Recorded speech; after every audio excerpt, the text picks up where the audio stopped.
denne video vil jeg vise, hvordan man laver italiensk opslag. Opslaget det giver en pæn og rund kant, som næsten ligner maskinstrik. Og maskerne de slås op skiftevis ret og vrang, så opslaget det egner sig særligt til rib. Jeg holder garnet strakt mellem mine pegefinger og tommelfinger, som hvis jeg skulle lave krydsopslag. Og jeg har den korte garnende ind mod mig selv. Med strikkepinden så danner jeg en lykke ved at dreje pinden ud mod pegefingeren. Sådan her. Og så er jeg klar til at slå en retmaske op. Så jeg fører pinden foran og under tommelfingerens tråd. Op mellem de to tråde. Så går jeg over pegefingerens tråd. Og så trækker jeg den med tilbage. Sådan her. Under tommelfingerens tråd. Og så har jeg slået en retmaske op.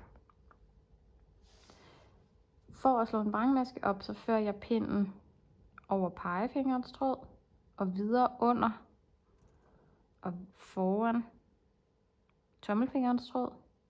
Så fører jeg pinden ned imellem de to tråde og strammer til. Jeg viser det lige igen. Jeg slår endnu en retmaske op, så jeg fører pinden foran og under tommelfingerens tråd. Så går jeg op imellem de to tråde, over pegefingerens tråd og trækker den med under tommelfingerens tråd.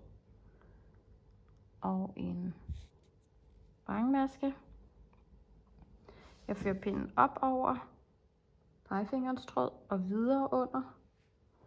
Så jeg kommer op foran tommelfingerens tråd.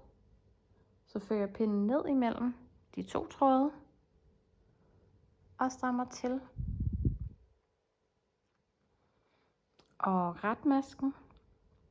Jeg fører pinden under tommelfingerens tråd, op imellem de to tråde, op over pegefingerens tråd og trækker den med under tommelfingerens tråd. Og vrangmasken. Jeg fører pinden op over og videre under pegefingerens tråd, videre under tommelfingerens tråd, og så fører jeg pinden ned imellem de to tråde. Og det er altså de her to masker, man bliver ved med at slå op skiftevis en ret og en vrangmaske, til at man har slået alle de masker op, som man skal bruge. Når man har lavet sit italienske opslag, så kan man strikke 2 opsætningspinde i dobbeltstrik. De gør opslaget endnu rundere, især i fyldige garner. Opsætningspindene de kan med fordel strikkes frem og tilbage for at undgå, at maskerne de drejer sig på pinden. Man strikker dobbeltstrik ved skiftevis at strikke en maske og tage en maske løs af. Her skal jeg strikke den første maske ret.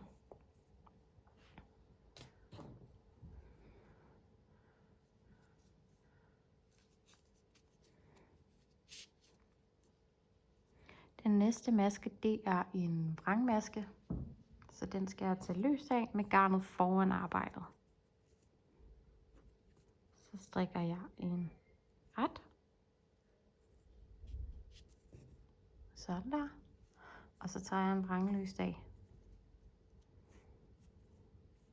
Og ret.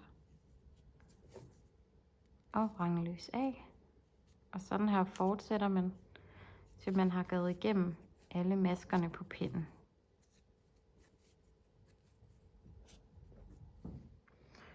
Nu skal jeg strikke fra den modsatte side.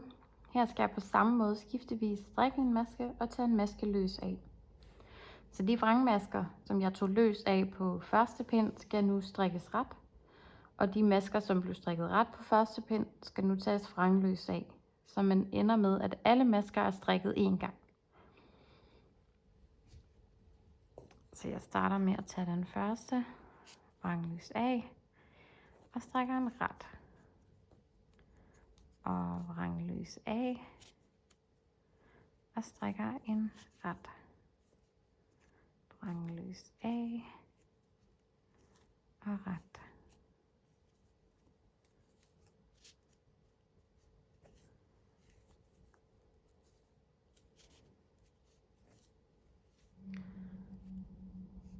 Nu har jeg strikket et par pinde rib, så man kan se, hvordan opslaget det kommer til at se ud.